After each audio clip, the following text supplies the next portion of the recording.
اللہ اکبر. ایسا پورا قد نہ لمبا نہ چھوٹا کہ آدمی دیکھ کے نفرت کرے. نہیں، بڑا پیارا قد بھی تھا، جسم بھی صحیح تھی، رنگ بڑا بھلا تھا. اور جب وہ بول رہے تھے تو موتیاں آپ کے چہرے میں نورانی دھاتی تھی، چہرہ چمک رہا تھا. اور خاموش رہے تو پھر اس میں بڑی موافقت تھی اور بڑا انداز دیتا تھا. حضور اس شخص میں کوئی عیب بھی اللہ نے نہیں رکھا تھا. ایسا شخص تھا، بس وہ آیا ہماری بکری پہ ہاتھ رکھا اور دودھ آ گیا. اس نے کہا کہ مجھے اللہ کی قسم یہ قریش کا سردار ہوگا جس ان کی وہ دورے تعریف ہے. یہ تم حلیہ بتا رہی ہو، یہ وہی قریش کا سردار ہے جن کی تعریف زبور اور توریت میں آئی ہے. نشاندہی اسی کی کر رہی ہو. اور انشاءاللہ میں ان کے جو تلاش میں ہوں وہ آج ہمارے گھر آ گئے، لہذا میں تلاش کر کے ان کے ہاں مسئلہ حاصل کروں گا، ان کے صحبت حاصل کروں گا. چنانچہ محدثین فرماتے ہیں کہ پھر وہ شخص اور وہ عورت مدینہ طیبہ میں گئی اور حضور علیہ السلام کو دیکھ کے کلمہ پڑھا، مسلمان ہوئے اور جنگل کی آبادی چھوڑ کے پھر مدینہ میں مشرف ہو گئے.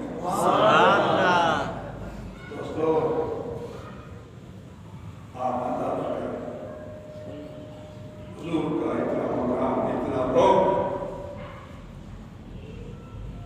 اللہ کے نبی محبوب خدا. ایک بار آپ اپنے گھر سے نکلے، باہر جب نکلے تو دیکھا تو ایک عورت آ رہی رو رہی ہے، بڑی زیادہ بتا رو رہی ہے. اس کو سر پہ تھیلا ہے آٹے کا، رو رہی ہے. حضور نے فرمایا کیوں رو رہی ہو؟ کہنے کی رو رہی ہوں کہ میرا جو مالک ہے وہ عیسائی ہے، مجھے آقا نے دیا تھا، میں بیمار بھی ہوں اور پھر لیٹ ہو گئی ہوں، مجھے مارے گا، اس لیے رو رہی ہوں. فرمایا یہ آٹا مجھے دو. حضور اٹھایا، آپ آئے میرے ساتھ. اس مالک کے پاس چلتے ہیں. حضور آگے آگے جانے لگے، پیچھے جو دیکھا بہت پیچھے تھی عورت. ہمیں جلدی کرا جب بولا سی بیمار نہیں چل نہیں سکتے، آپ آہستہ آتے چلیں. حضور فرمایا کوئی مسئلہ نہیں ہے، میری چادر پکڑو. جب اس نے حضور کی چادر پکڑی تو وہ تیز ہو گئی، چل نہیں سکتی تھی. حضور کی چادر میں اتنا بڑا معجزہ ہے. مصطفیٰ بات آسان معجزہ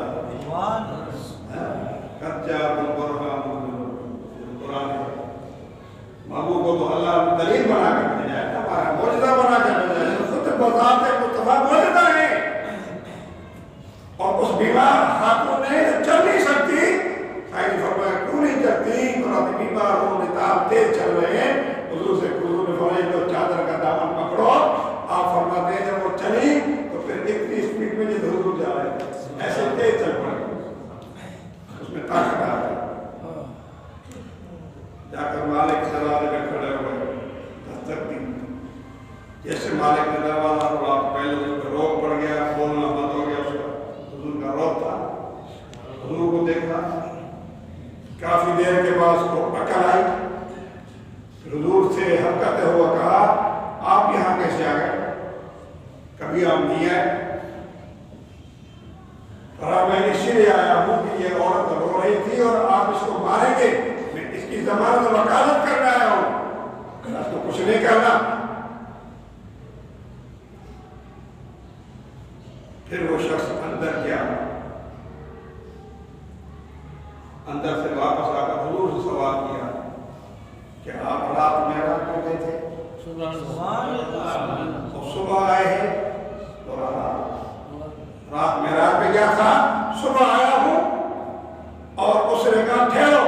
پورے اپنے محلے میں اعلان کر دیا کہ جلدی آؤ جلدی آؤ. وہ جو چیز نبی صلی اللہ علیہ وسلم نے بتائی تھی وہ شخصیت آ گئی ہے اور سبھی کے سبھی کلمہ پڑھ کے مسلمان ہو جاؤ. اب لوگ اکٹھے ہو گئے. فرمایا بھائی یہ جو آپ نے بتایا نا یہ ہمارے دین کے اندر لکھی ہے کہ ایسی شخصیت آئے گی، ایسا نبی آئے گا، ایسے مقام عظمت والا نبی آئے گا اور آپ کو معراج پہ جائے گا، خدمت کرے گا. یہ تو ہماری کتاب میں لکھی ہے. وہ تو نوکرانی تھی نا, لوڈی تھی. صبح اس کی خدمت کی, آپ نے آٹا اٹھایا. بتائیں مصطفیٰ کائنات کے مالک ہیں, زمین آسمان کے بادشاہ, شہنشاہ ہیں. اس عورت کا آٹا سر پہ اٹھایا اور آپ ان کو سارا لے کے آ رہے ہیں اس کو وکالت کرنے کے لیے. میں بتا رہا تھا کہ مصطفیٰ کا روب, حضور کا روب اتنا تھا, اچھے کھاتے حکومت بھی خاموش ہو جاتے تھے, حضور کے سامنے نہیں بول سکتے, اکا بکا ہو جاتے تھے. بہرحال میرے دوستوں, حضور علیہ السلام وہاں سے نکلے. پھر آپ راستے میں بڑے امتحانات ہوئے, بڑے لوگوں نے جو ہے وہ آپ کا پیچھا کیا, آپ کے قتل و قید کرنے کے پیچھے. مگر جس نے حضور کو دیکھا وہ کبھی ادھر ہو گئے, وہ بات بھول گئے. ہم قید کرنے آئے ہیں یا ہم قتل کرنے آئے ہیں, وہ بات بھول گئے. حضور کا چہرہ دیکھ کے کلمہ پڑھتے گئے. سیدنا صدیق اکبر رضی اللہ عنہ کے ساتھ ہے. مقام قباء پر پہنچے, اللہ تعالیٰ کو لے جائے. دیکھیں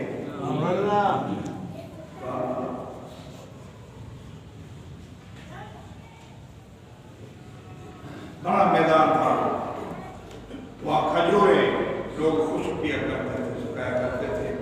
حضور وہاں کھڑا کر, کسی کلثوم نامی عورت کی زمین تھی, اس نے حضور علیہ السلام کو ایک حصہ دیا کہ مسجد قباء کو تعمیر فرمایا. حضور خود اینٹ اور بلال کو رکھ کے خود صحابہ کرام کو حضور ہمیں دے دے, ہم ہیں آپ کیوں اٹھا رہے ہیں, آپ تمہارا حضور آقا ہے, آپ تشریف رکھیں. بولا نہیں, یہ سب کا کام ہے. اور حضور علیہ السلام نے فرمایا جو تم چاہتے ہو میں بھی یہ چاہتا ہوں, تم بھی نیکی چاہتے ہو میں بھی نیکی چاہتا ہوں. امام بخاری اور مسلم کے نزدیک قباء میں امام بخاری نے فرمایا ہے کہ 10 دن اور امام مسلم نے فرمایا کہ 14 دن. دونوں سیاست تک ہے حدیثیں کتابیں ہیں, مگر 14 اور 10 میں تو کوئی موافقت ہے نہیں ہے. لہٰذا وہ برابر ہے, 14 کہیں 15 کہیں یا 10 کہیں. بہرحال اتنے دن مصطفیٰ کریم علیہ السلام قباء میں رکھ کر پھر آپ مدینہ سے 3 کلومیٹر جا کر فاصلہ ہوا.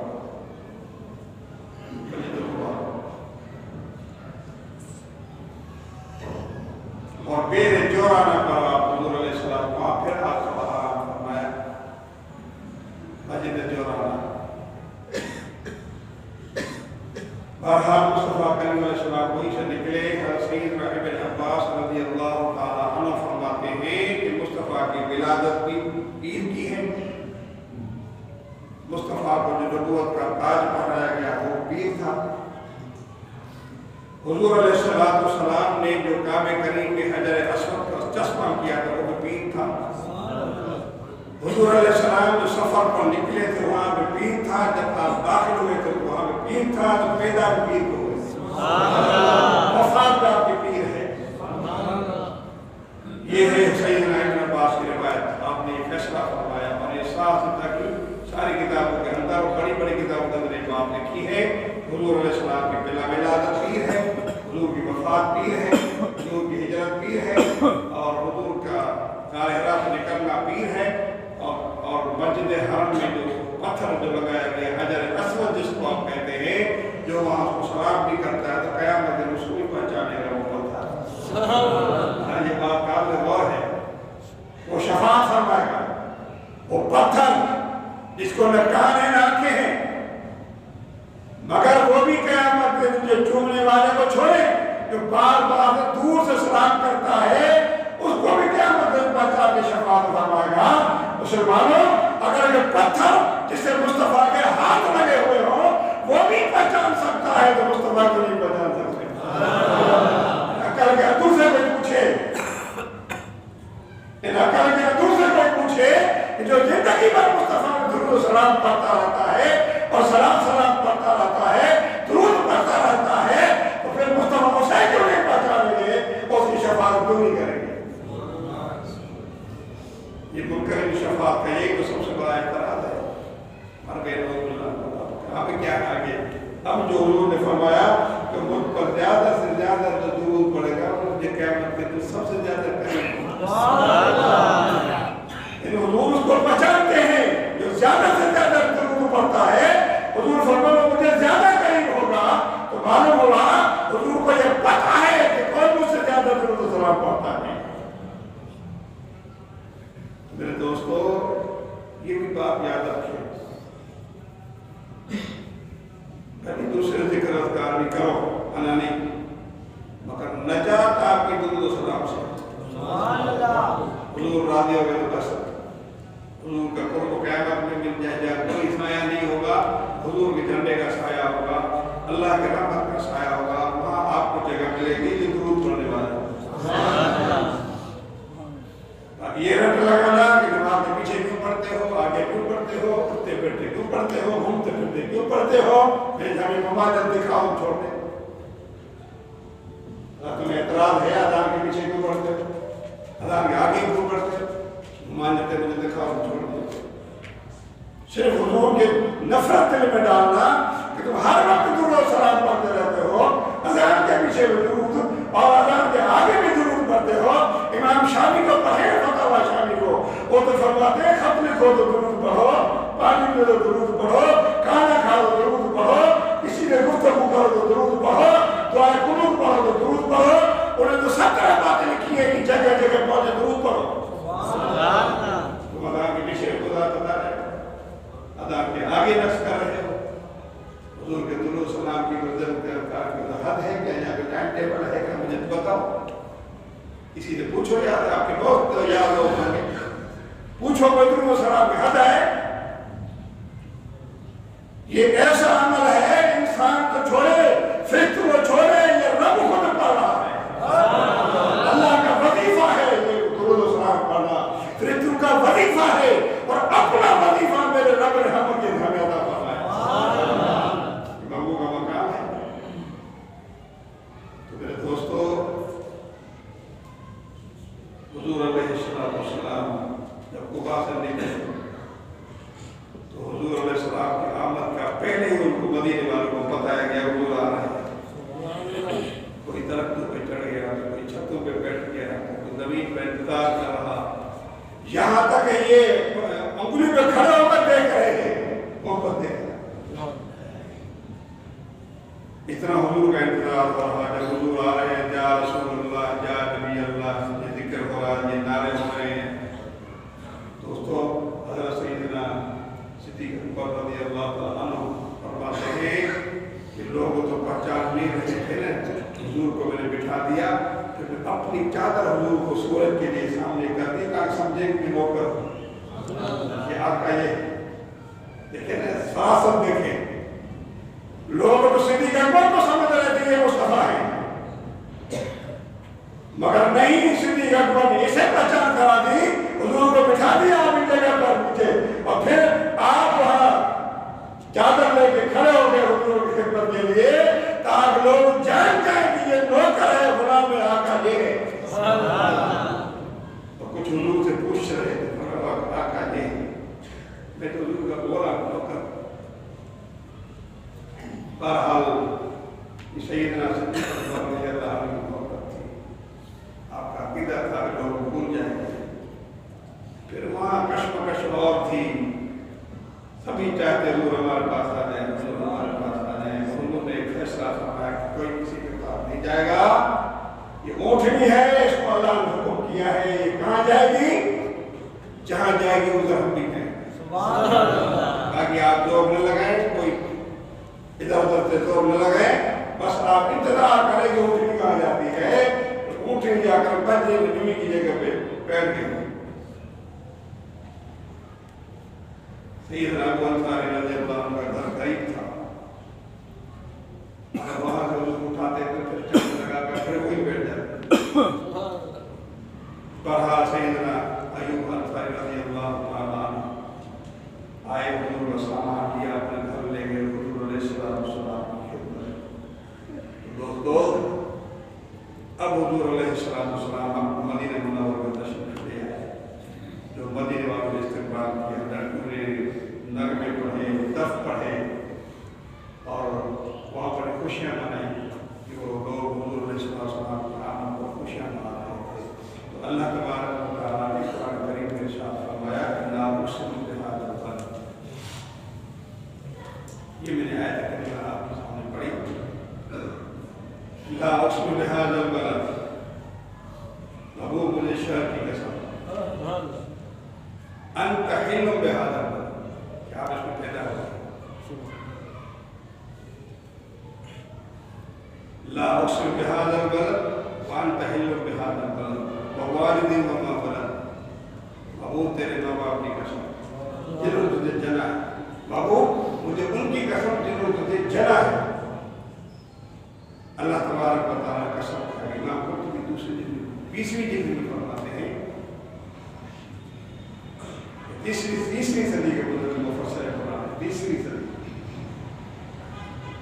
یہ پہلی تفسیر ہے قرآن کریم میں. 20ویں جلد میں فرماتے ہیں اسی آیت کے تحت کہ لا اقسم بہذا البلد وانت حل بہذا البلد. اللہ نے اپنے محبوب کی برکت سے کعبے کو عزت بخشی، ووالد وما ولد. پھر اللہ تبارک و تعالیٰ نے حضور علیہ السلام کو ہجرت کا حکم فرمایا، پھر حضور کی برکت سے مدینہ طیبہ کو عزت ملی. یعنی مدینہ طیبہ کو عزت ملی حضور کی برکت سے، اور کعبہ کریم کو عظمت ملی حضور کی برکت سے. اللہ کے نبی ابراہیم علیہ السلام ان کو حرم تقسیم فرمایا، مصطفیٰ نے مدینہ کو حرم قرار دے دیا. لہذا مقام دونوں کا برابر ہے، مگر یہ کہ آپ کعبہ کریم میں نماز پڑھیں گے تو آپ 1,00,000 کا نماز کا ثواب ملے گا. مسجد نبی پڑھو گے 1 فرض تو 50,000 فرض کے بعد ثواب ملے گا. مگر آداب اور احترام میں شرعاً اور قانوناً جو حرم شریف حرم کعبے کا احترام ہے وہی حرم مصطفیٰ کا احترام ہے، کوئی فرق نہیں ہے. لہذا اللہ تبارک و تعالیٰ سے دعا ہے کہ اللہ تعالیٰ ہمیں آپ کو سب کو مدینہ شہنشاہ صلی اللہ علیہ وسلم کی تعظیم اور آپ کی عظمت اور آپ کے صحابہ کرام رضوان اللہ علیہ وسلم ایک نہیں سارے صحابہ کی تعظیم کی نوبت بروز